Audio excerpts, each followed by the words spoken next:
Hi, those of you who are just joining, I don't know what's going on with my restream. Men of God, are you still here? Apostle? Yeah, I'm here. I've been hearing you. I'm just waiting on you. Okay, sorry. There was I think a connection that cut. Yeah. I just want to check if everybody on Facebook is still here. Okay, so there's some people who are saying the connection cut. Let me just give them a few seconds to get on the link. Back. Yeah, they're reconnecting.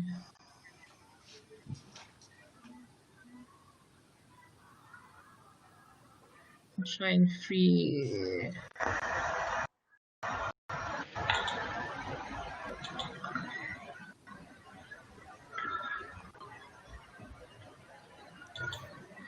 Out of all the days that I could have connection problems, today is just not the day. Too much hot to talk. Yeah. Okay, so. But I think it's good right now. We can carry on. Yeah, there's people who are coming in.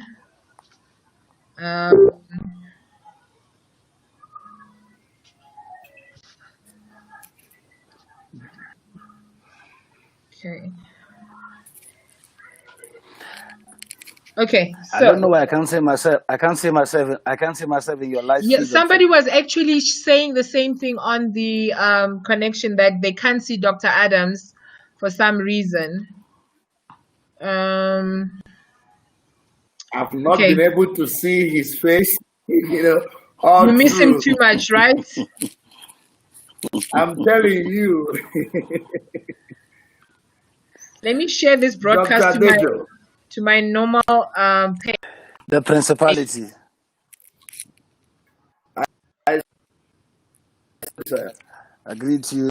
The principality of Pretoria.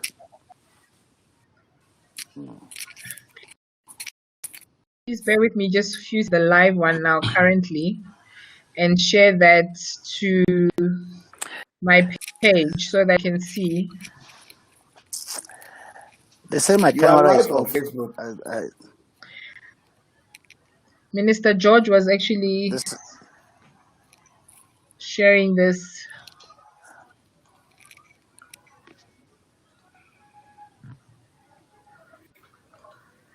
Okay. They say, Dr. Adams, your camera is switched off. I think you need to fix that part. It's here. I can see you, and if I can see, it means my camera is on, right? Yeah, now it's on again. Brother George, can you please do me a favor and share the broadcast as well, so that the people know that we are on a different stream platform now. Okay, I'm going to assume that we're still on. I can't see much. We are on from what I'm seeing here. I'm trying to let George know that we're still on. On Facebook, you can still see us. Yes. I think I'm going to ditch this restream. I should broadcast straight from Facebook next time. Zoom is actually more reliable. Sometimes it's better to stick what you know.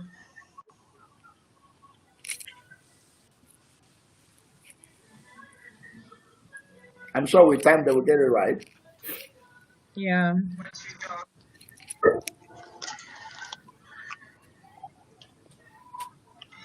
Everyone who's on Facebook, please just give a comment to show that you are in the new stream link.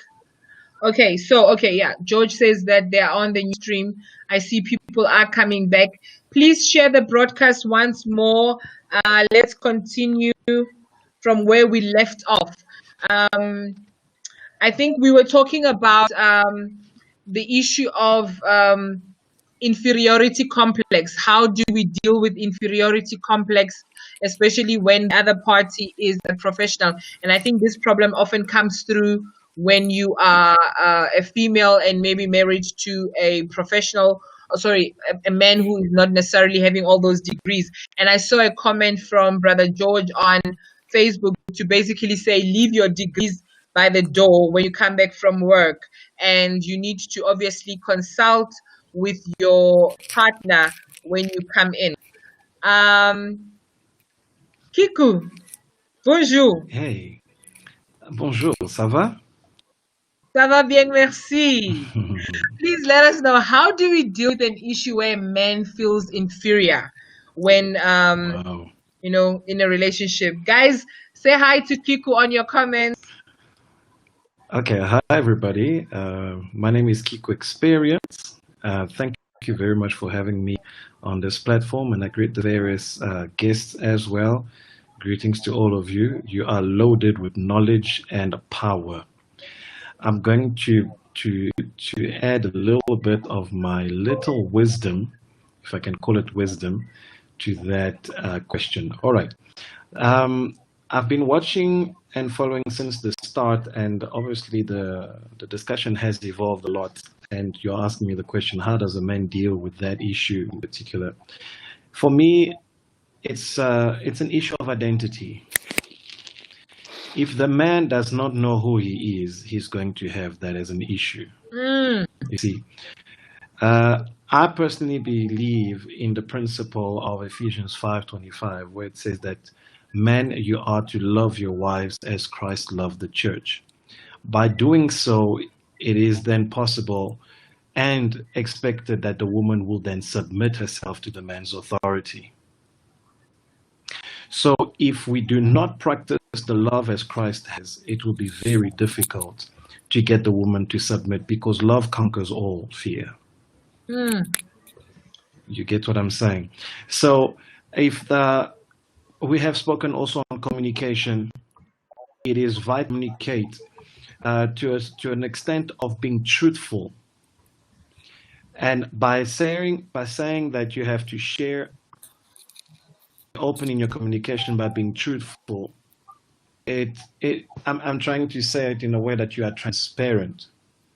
Although you might make your heart condition known to the other person by being vulnerable, you must not try to manipulate her. You must try to keep your heart guarded by speaking the truth about its condition.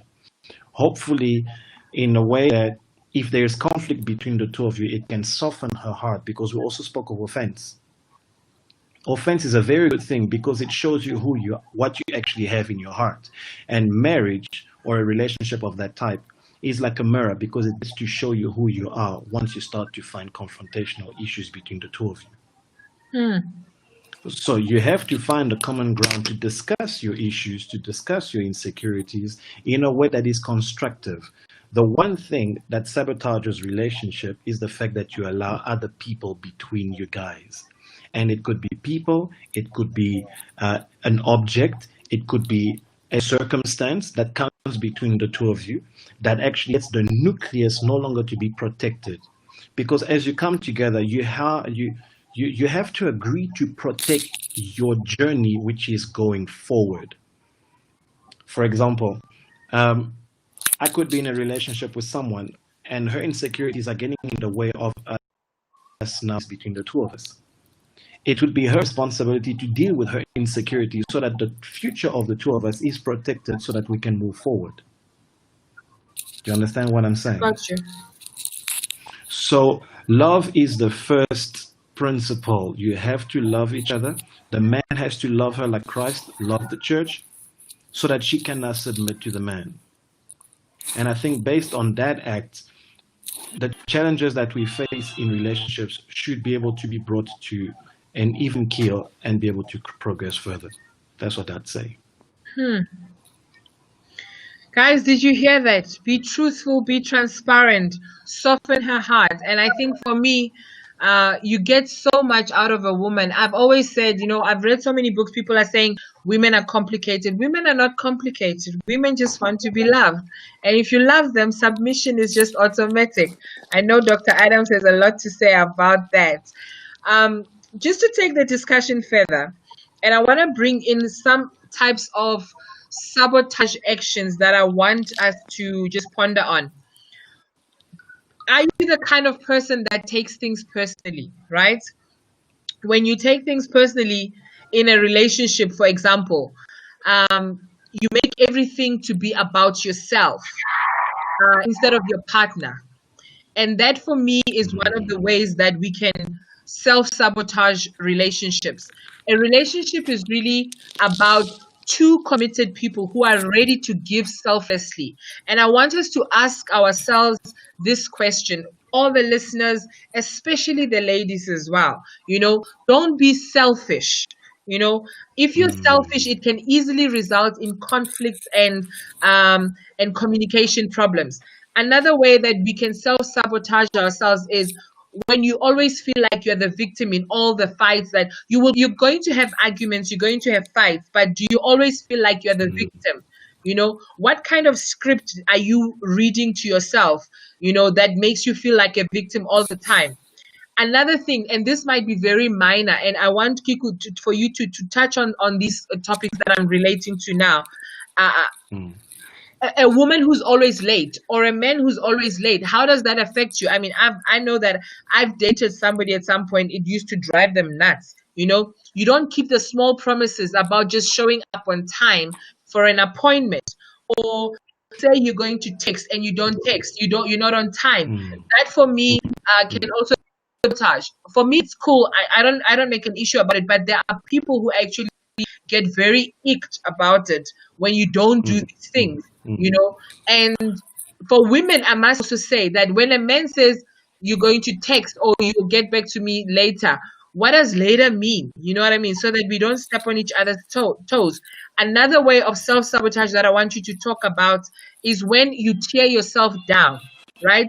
That for me is a classic self-sabotaging scenario when, a self-esteem and you are self-loathing and you keep on saying I'm ugly and you keep on saying I'm fat, while your husband or your partner keeps on saying you're beautiful, and every time you can't even receive a compliment. Simple things like compliments. When somebody tells you you're beautiful, you don't see the beauty, say, but did you see all these rolls on my stomach? Did you see how fat I've become? That can be a very big tenor for a man, and he can actually bounce. Talk to us, Kiku. Yeah. All right. You have mentioned a few things. If I can just highlight on it, you said tearing yourself down and then basically making false promises by, for example, being late, promising to text, promising to be on time, and yet you don't honor those things. Okay, I'll start with the letter. Firstly, you have to understand and know your partner. Your partner wants to please you in every way possible, but you also have to understand that we are creatures of habits, and therefore we have natures that we need to accept. If your partner says, I'll be there on time, but over 2 or 3, like the Bible says, let out of 2 or 3, my word be established. If out of 2 or 3 occasions, this person never respects time, you have to know that that is a habit. Now, we then get to the second level. Are we going to deal with the habit to try and change the person's nature, or are we going to accept their nature and stop expecting it? Because once we expect based on them not fulfilling the promises, we are setting ourselves up for disappointment and perhaps even hurt. But if we can expect that not to happen, then we are going to not make ourselves vulnerable to being hurt and disappointed, because we no longer expect them to show up on time because we've accepted their nature. All right? Now, in terms of tearing yourself down, look, every single person would achieve much more in their lives if they had a personal coach right next to them every single moment that pushes them to go the extra mile. But like in the Bible, you'll find that when David was confronted with a serious situation, the Bible says that he had to encourage himself in the Lord. So you have to find a time where you have to fight against the human nature, and your partner or your significant other can play a role in trying to build you up in order for you to overcome your shortcomings. But you have to be willing to get out of the pit. Hence, you could be facing depression, you could be emotionally low, hence you're feeling not good about yourself. But the partner is there to encourage you. And I actually want to encourage people who are watching us and listening. You have to play your part and be the coach to your partner by lifting them up, because we all face challenges every single day. We have to play that part. And I believe that for us to be that type of support to our partner, it is driven by love. Hence, I'll come back again to Ephesians 5, chapter 5, verse 25. It says that you are to love her as Christ loved the church. So love is the driving force to protecting the nucleus and the integrity of your relationship. Now, if the partner feels low about themselves, the love should actually get you to drive her to a place of self-confidence so that she can get out of that pit. That's what I'd say. Wow, what wisdom. What wisdom. I'm checking I think here. I've earned my wisdom. I've earned my wisdom. Look, I'm nearly all gray. I've seen God. I love your gray hair, by the way. It's a sign of wealth, by the way. Thank you. Thank you. This next thoughts that I want to share, I want, any of the speakers can jump at it. One of the things that I've also realized is that people sabotage their relationships by wanting to control their partners, and this exhibits itself in the form of jealousy and wanting to control the other person, always wanting to know where are you and all these things. And it's a very fine line, obviously, in terms of being accountable to your partner. And also, what I've noticed is that there are people who save their energy for everyone else but except their partner. So they put other things like work, children ahead of the relationship that they have with their partner, which is a common way to actually sabotage your partner. You don't, you've got energy for your boss, you've got energy for your pastor, you've got energy for your children, but you don't have energy for your partner. You don't have energy for your husband. At the end of the day, you don't perform. There's no fire in the bedroom. You know what I mean? So you don't bring it on, and then you're tired by the time you get to bed. And also another, you just always remembering the mistakes and everything. Is like you've kept a logbook of everything that has gone on. Let me pause there. What are your thoughts, my wonderful guest? People who don't have energy for their partners, who's going for it? Okay, I'd like to take this one, sorry. And then, you see, when we get to that point in a relationship, you're starting to take your partner for granted, thinking that he is actually part of the furniture. You can service the entire world thinking that the chair that you are used to sitting on